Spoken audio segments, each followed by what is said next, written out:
Hello, do you want some true news? I'm your host Russell Brand. Subscribe here to get true news. Today we are talking about the lone gunman killing / terrorism in Australia. There's many ways to report it. Rupert Murdoch reported it this way. Australia gets a wake-up call with Sydney terror. Only the Daily Telegraph called the bloody outcome. Congrats. Congrats doesn't seem like the right way. It's a comment upon 3 deaths and a very volatile situation. Let's have a look at some news and try to understand how we should feel and think about this incident and how it will be used by the mainstream media and authorities. 16 hours into the hostage situation and armed officers move in.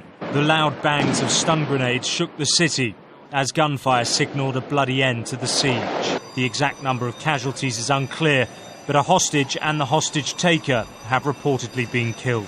And around the world, this has been described in the Wall Street Journal as a Sydney siege sparking terror fears. Why was hate shake at large? Sydney terror siege shows why we must all remain vigilant. And then the Sun, in our country, vile sex secrets of the Aussie jihad gunman. And probably all of those newspapers are probably owned by one bloke whose actual opinion was congrats. The police stormed the building moments after this dramatic escape in the early hours of the morning. Notice that people that come out of there that are brown make a particular effort to hold their hands up. This man is ordered to lie on the floor.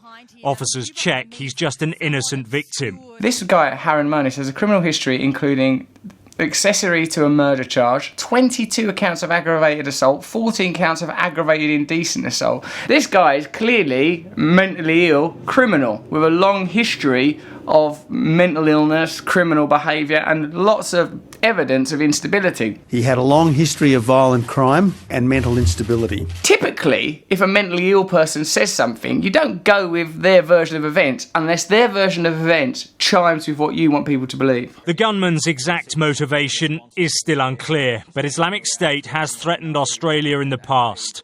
The radical group has also urged so-called lone wolf attacks abroad. Either way, terror has come to Australia's largest city. Terrorism is typically conducted in order to meet an objective. This guy, when he was asked what he wanted, he asked for a flag and a chat on the phone with Tony Abbott.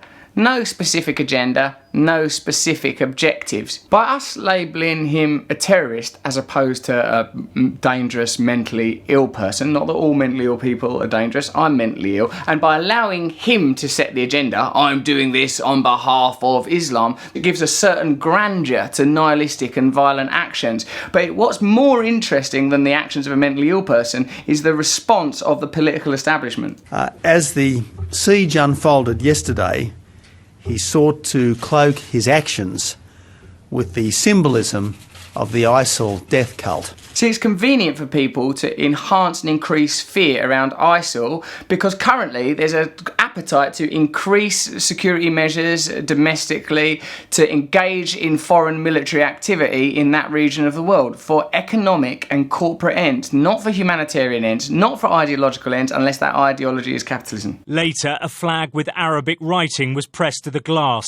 In the initial panic, it was thought to be the emblem of Islamic State, but it is in fact the Shahada, an Islamic declaration of faith. The other week when I, in a moment of anger, tweeted a photograph of a journalist's phone number because I felt aggravated, intense and like I had no sense of power, if I said, I did that on behalf of Christians everywhere, you wouldn't go, oh, okay, you just go, that's just Russell was being a bit of a dick. The events in Martin Place also show that we are ready to deal with these people professionally and with the full force of law. So I suppose that builds the idea that, you know, that the state is powerful and that force is necessary. So it plants in our heads the idea that this is a necessary course of action. Now, in this instance, no one would query that a lone gunman taking a load of hostages needs to be dealt with. I certainly wouldn't profess any expertise without a deal with such a complex situation. But what is dangerous is the way that this is used to perpetuate a certain story. There is nothing more Australian than dropping in at the local cafe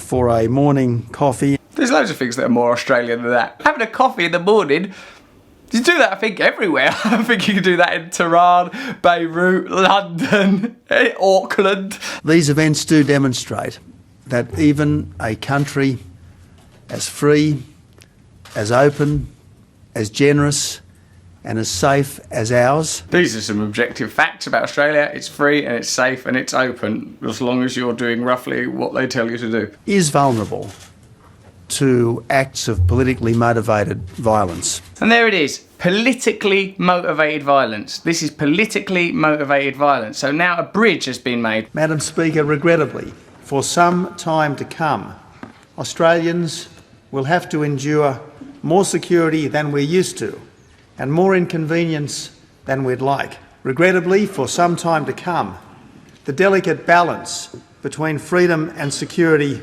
may have to shift. That is the important thing here. Now, at this time when we're finding out that the CIA used unconscionable torture methods to get information to go into a war that subsequently proved to be illegal and unfounded, giving the state more power as a result of events that may or may not be intrinsically linked to political objectives, seems like a dangerous thing to do. Tony Abbott currently is proposing a terrorism law, which would mean for Australian people immunity from prosecution for uses of force by officers. What does that mean in light of what we've just learned about the CIA? Immunity from prosecution, that's dangerous. Expanding detention without charges powers, restricting freedom of movement and association.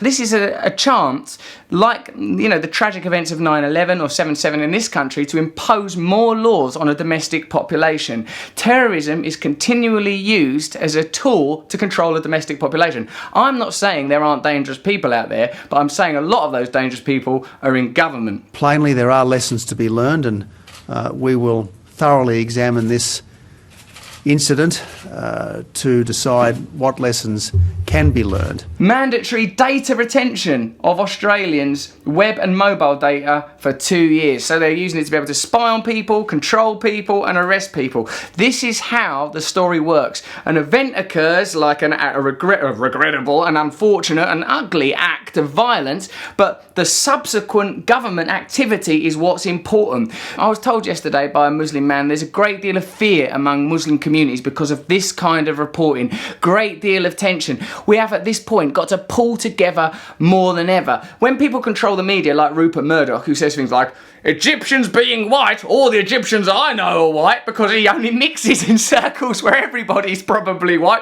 All Islamic people I know are terrorists, all Jewish people I know are careful with money. They perpetuate an ideology and worldview that is convenient to their ends and objectives. Of course what's happened in Australia is sad. Of course there's dangerous things going on in the world, but our media uses that danger to suit their ends. That's why we have an obligation to believe in true news, to stay connected and to stay active. If you want to learn more information that hasn't gone through the filter of Rupert Murdoch's mad mind, look at iengage.uk.net. There are positive outcomes as well. Hashtag I'll ride with you as a sort of offer of solidarity. But again, that comes from outside the main state-sanctioned and media-sanctioned narrative.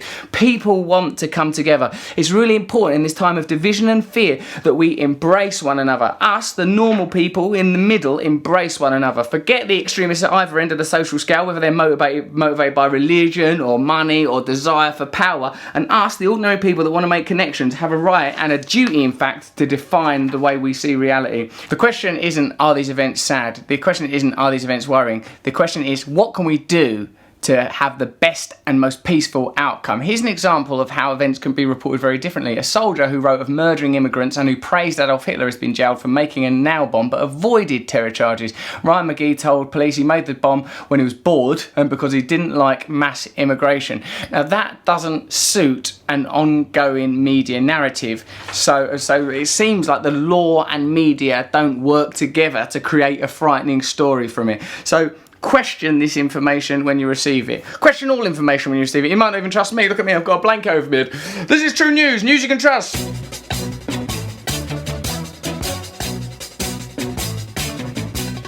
News is a tool that is abused to fool you and to leave you scared and confused. Trews is like the news. If the news was true, I want some Trews. Let's have some Trews.